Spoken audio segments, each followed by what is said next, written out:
Hey, Chris. Hi, Kim. How are you? I'm good. How are you? Good. Thank you for sharing those stories about your son with me. Hey, you're welcome. Sex is a Yeah. good conversation. Sex is a good conversation. Yeah. And we got to have those conversations. Yes. Mhm. We'll talk about that another time. Another day. Well, today is not the day that we talk about sex. Today is the day that we talk about. What do we talk about? We talk about who we are and like how we came to know this framework, this love framework in our parenting and what parenting looked like for both of us because it's very, very different for both of us.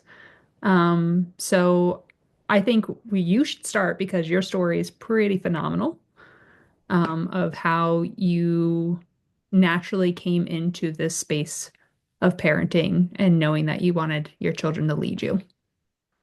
Yeah, oh, I just got goosebumps. Look, got goosebumps. Mhm.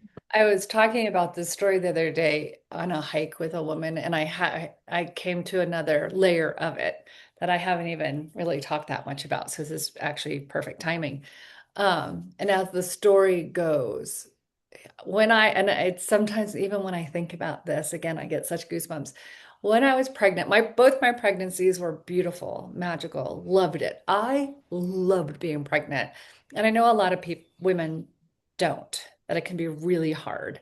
But as somebody who had previously struggled with eating disorders, and body issues all of a sudden one day, and I had cleared those prior to pregnancy, but one day, I think I was like 7 months pregnant, I was all boobs and belly. Boobs and belly, that's all I was. And I was in my living room, butt naked, which is not something I normally do. And I'm looking at my body and I'm like,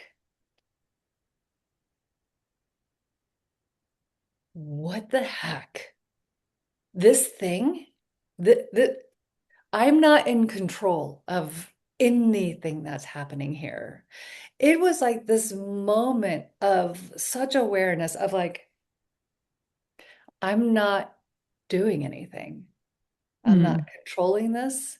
This has nothing to do with me, the me that I think that I am. My body is doing this all by itself. And it's Well, brilliant. It was like, yeah, it was like, oh, it's just brilliant. And if I stop questioning my body and judging this brilliance and get out of my own way, whoa, what else is possible? Like I've been in my own way this whole time. I've been trying to control something that's out of my control. Just step back, Chris, and let it do what it needs to do and be the brilliance that it is. And it was the most beautiful moment. So now we're gonna go through a couple months in the future, and I'm in labor, and my labor was supposed to be all natural, easy. Conversations were all like, oh, Chris, you've been loving this pregnancy so much and have such a great, you know, relationship with your body. When this baby comes out, that room is going to be filled with rainbows and sunshine. You're going to be filled with so much love and so much light, rainbows and sunshine. I was like, sweet, because I know what that felt like. It's going to be more. So labor was long. It was really hard. I got an epidural. I didn't want an epidural. Um, and a why lot of did you get that epidural? You didn't want one. because it felt like a cattle prod was stuck up my butt. Okay, And fair. the pain, I was like, "Oh, I don't like this pain." No. Yeah. I was like, and no. And Riley came out and they handed her to me. She latched on immediately, and I looked at her and I was like, yeah, I don't see any rainbows and sunshine in this room. I was not filled with a magnificent love and light. I wasn't. And it felt awful. And I felt like a void. Mm. And I was like, I felt like a fraud because Mm. everybody's there. My mom, my ex-husband, this nurse, everyone's like, oh my gosh, oh my gosh. And I'm like, oh my gosh, what? I'm Did you tired. pretend? I don't think I pretended. I just was like, hey, I'm tired. Mm. I just was numb. It was like, okay, all right, go back to the room. And Riley is in the little bassinet, and the nurse is like, she needs to latch on and nurse. I'm like, okay, well, she doesn't want to. She's still sleeping. You need to have her latch on and nurse. I'm like, she doesn't want to. She's sleeping. I said, just give us some space. My mom and my ex are over there. They're staring at me. I'm like, whatever. And every now and then I'm like, no rainbows and sunshine. Okay. The nurse came in 3 times, demanding every time it was like more of a higher demand for me to get my kid to latch on and nurse. And as she demanded, I got angrier and angrier. And until finally I said, get the F out of my room. And I said it with a lot of energy behind it. And I literally was like, get the F out of my room. And then the two of them standing over there were like, I said, I need you guys to leave too. I just do.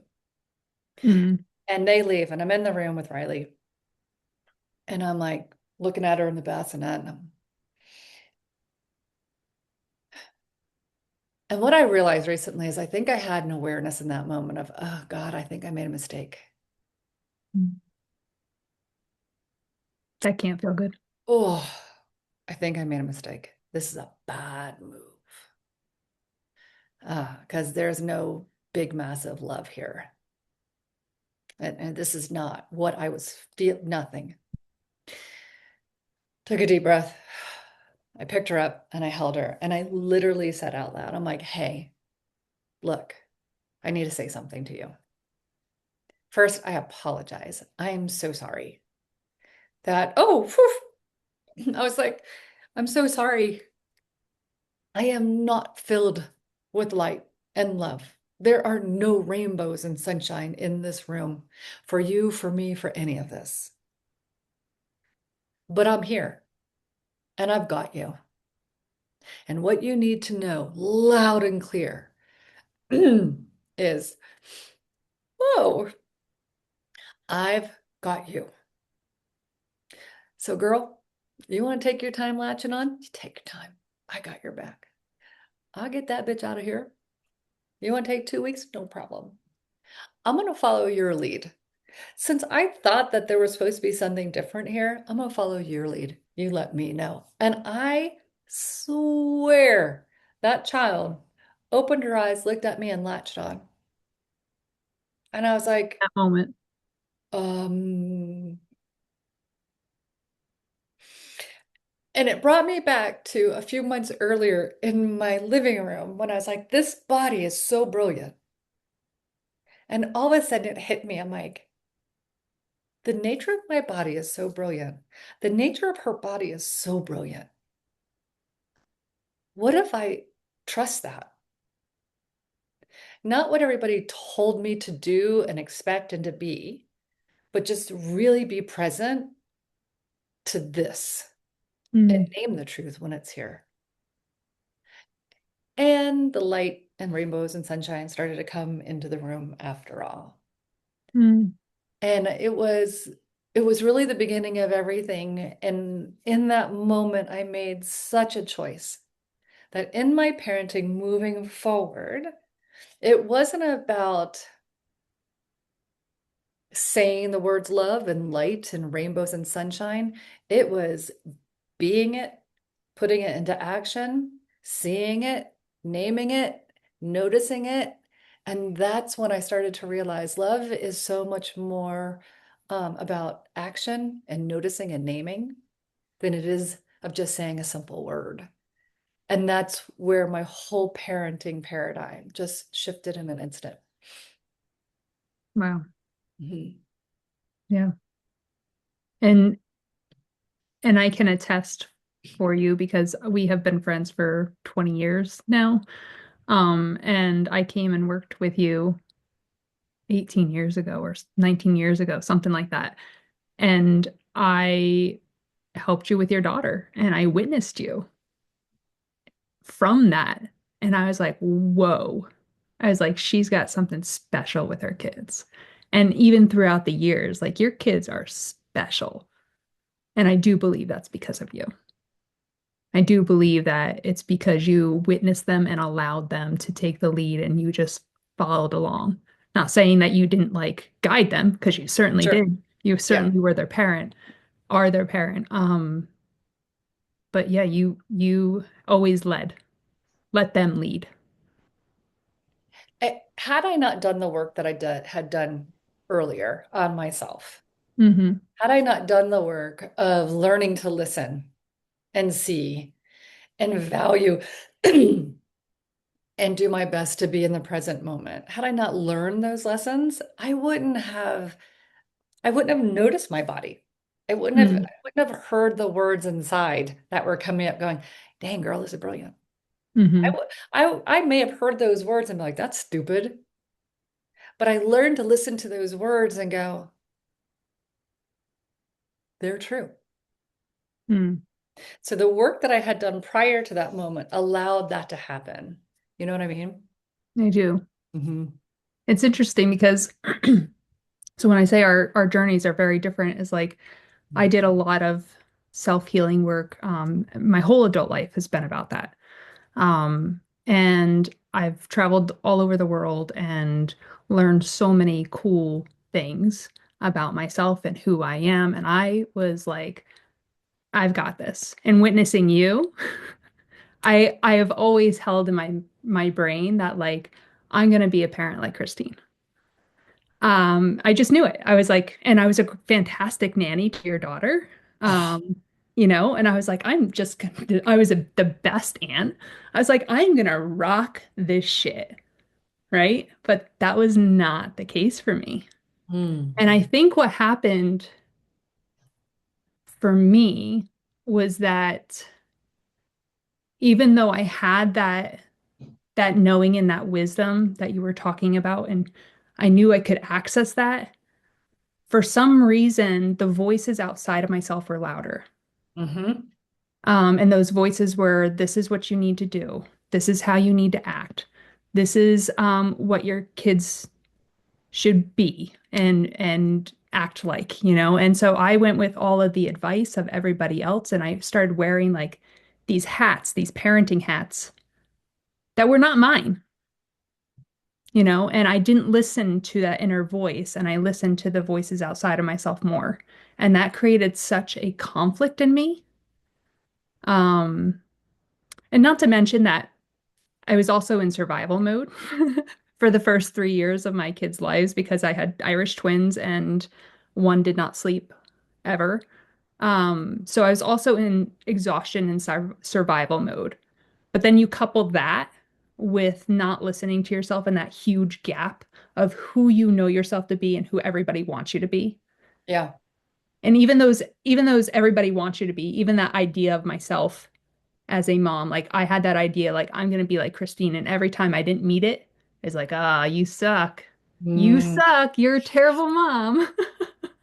And it created such disharmony in my life and my relationships with my kids. I would explode at them over crazy things. Yeah. And I would never speak to anybody like that. But my kids, I did. Yeah.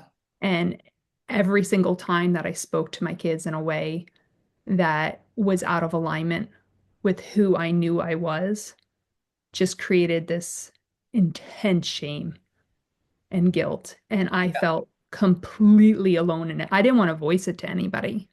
I didn't want to admit to anybody that I was not this perfect mom that I thought I was going to be. So I kept it quiet and I kept it dark. And the only person that really saw it was my husband and my Mhm. mom at times. But it was my burden and I did not want anybody else to share that. So what happened? Um, a lot of things happened. A lot of things. There was a lot of moments that happened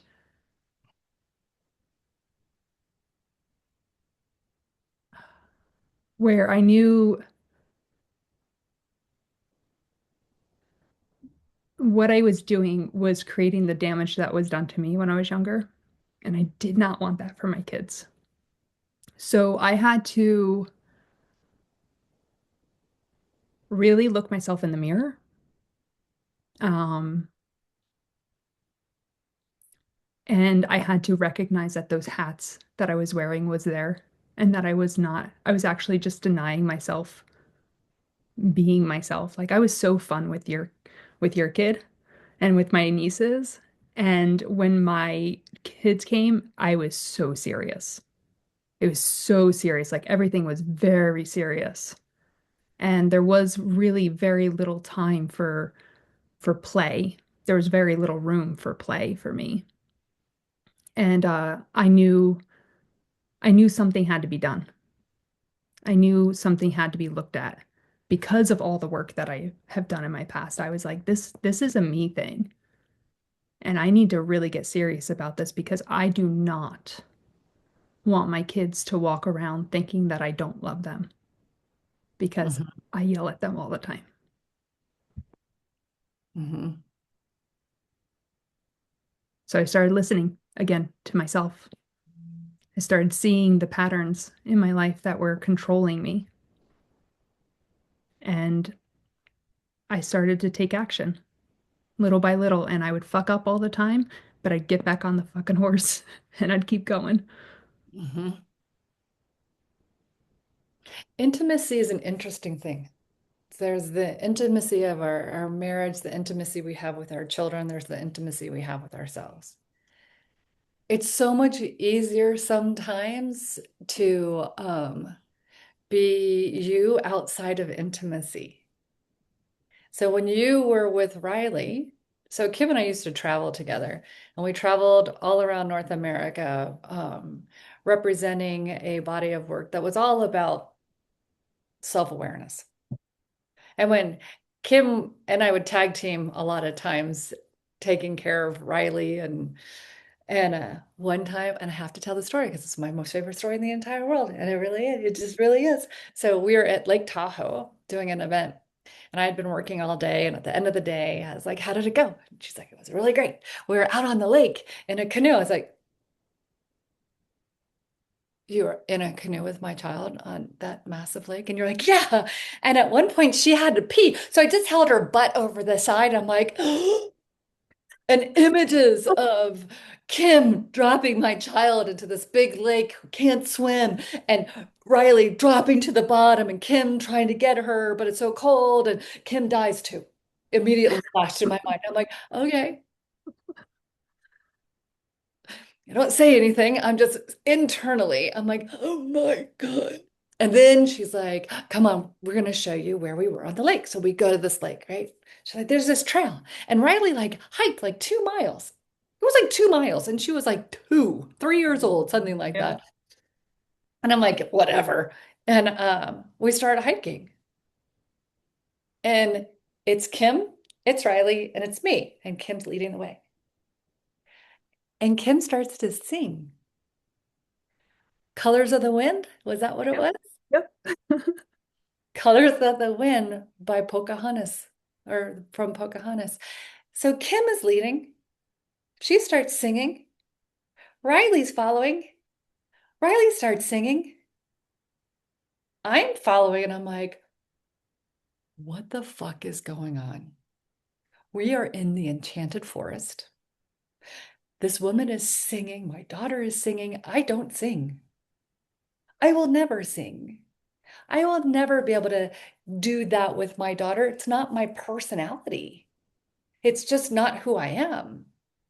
But boy, do I want to take this in with everything I got.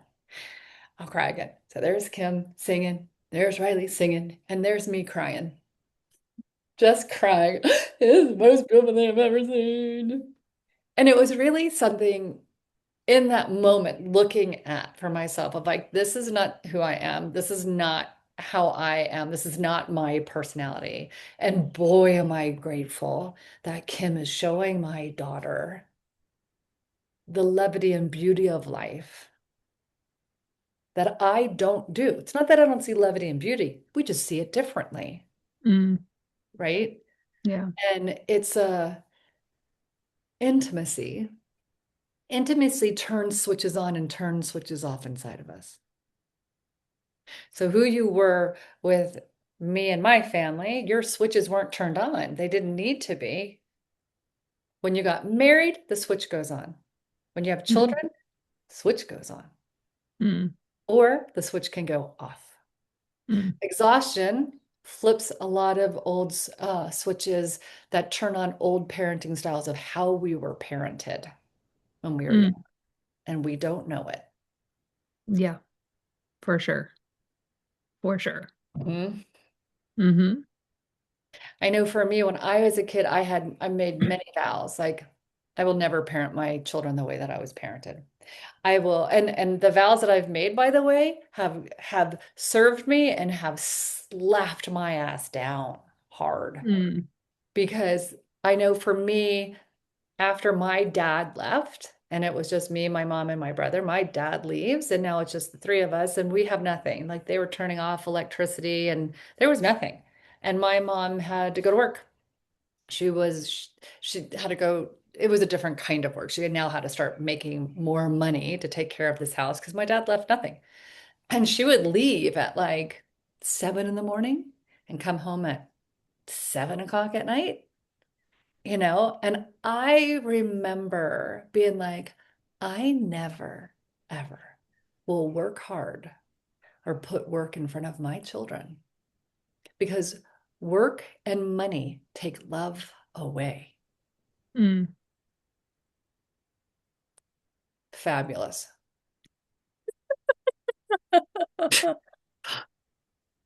Yep. They can be double-edged swords for sure. For So I sure. can show a love like nobody's showing a love, Yeah.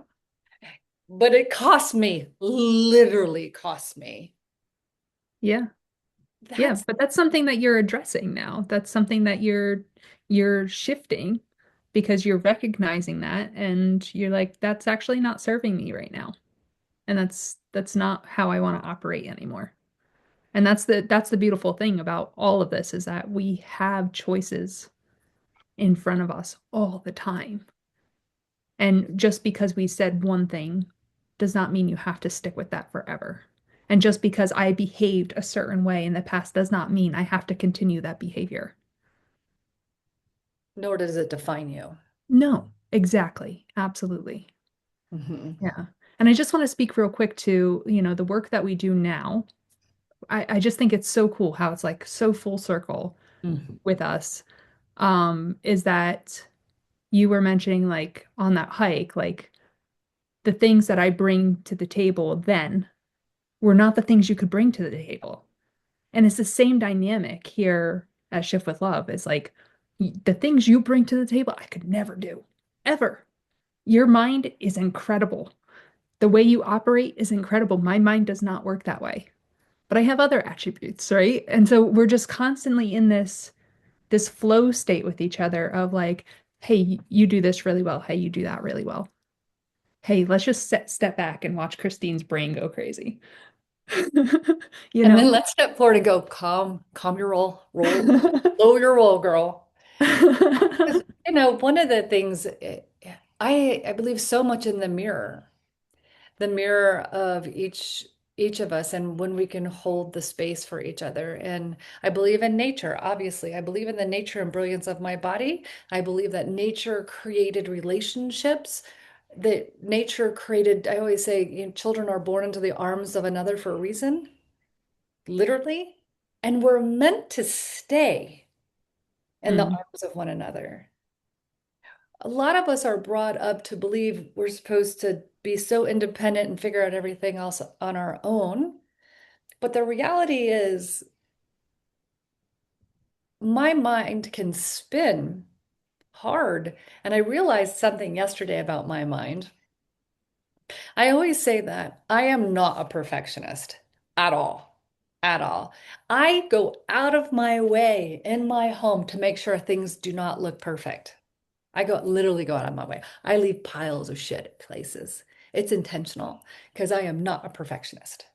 mm, So said the perfectionist. hmm. I have perfect little piles of messes everywhere, so nobody Oh knows. my God. Exactly. Exactly. And even the way you and I work together, it's like, oh, I we'll start working on a project, Kim and I. It's like we're going to keep this like let's share people the basics of what we're talking about. We're going to share the basics of what we're talking about because it's simple and it's easy to do and it's the nature of who we are. The framework that we've created is the nature of who we are. It's simple and we all need to see it, right? I take that simple little framework, this, and I build it and build it and build it and build it and complicate the shit out of it. And what I realized is It does do that. that's me trying to make it perfect, Yeah. right? Hmm. But I need somebody else to be like, bring it down. Hmm. And Kim is so good at asking questions like, and this, and what about that? And soften that edge, and asking, I think you and I do a really good job actually of deepening the other person. You deepen me, and I hope I help deepen you. It's like we holding that space of safety and trust and communication that I think you and I have Hmm. allows each one of us to grow. Yeah. And like you and I talked yesterday, I'm like, I don't think in my entire life that I have ever felt so witnessed and accepted by anybody. Ever, ever, unconditionally. And in that container, honestly, is I think how we have created something really magnificent. But it couldn't have happened without the mutual witnessing. I 100% agree. And I think it's so beautiful. And it's the brilliance of nature. Hmm. And we got to trust it more. Hmm. Mhm. And so, I mean, I don't want to make this all drawn out, but um, we do have to trust. We have to get back to the basics. And you were mentioning like we are conditioned to believe that we need to be separate from each other. We have to be more independent. We have to do things alone. And I think we got so far away from the nature of being born into the arms of another. And every mom I talk to, every single mom I talk to is like, I just wish I had a village. But villages don't come when you're separate. Villages don't come when you're completely independent. So we got to get back to these basics of nature. Just trust that we are supposed to be in relationship with each other, with our neighbors, with our friends, with the people at our schools. We're supposed to be building these communities with each other. And maybe the family you were born with is not the greatest fit for you. Go find another one. Mhm. Go find a village that works with you. And that's really what we want to create here at Shift with Love. Like that is our dream, is to create a community of parents, of people in relationship with each other, not just parents, just everyone coming together and being there and bringing their attributes and sharing and holding space and witnessing each other in their beauty, in their flaws, and allowing it.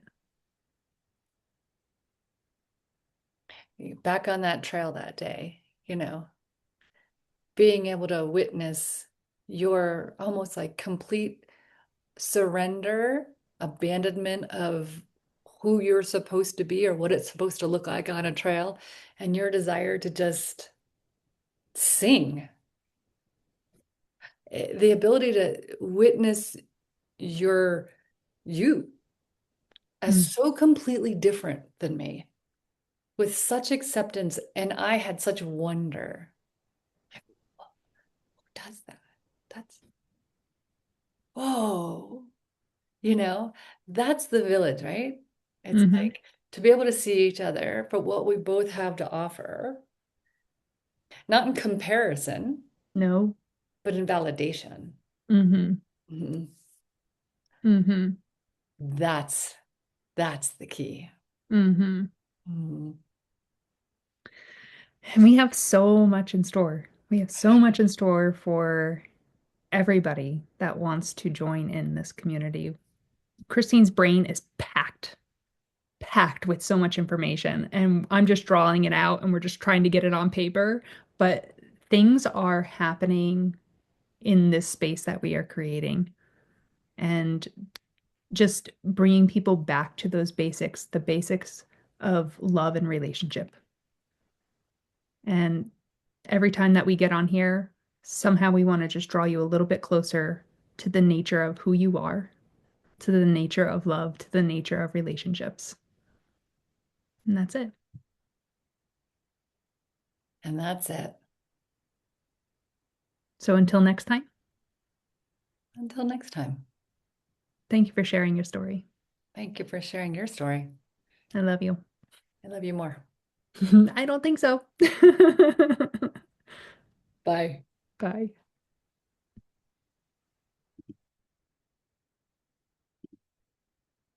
Mm.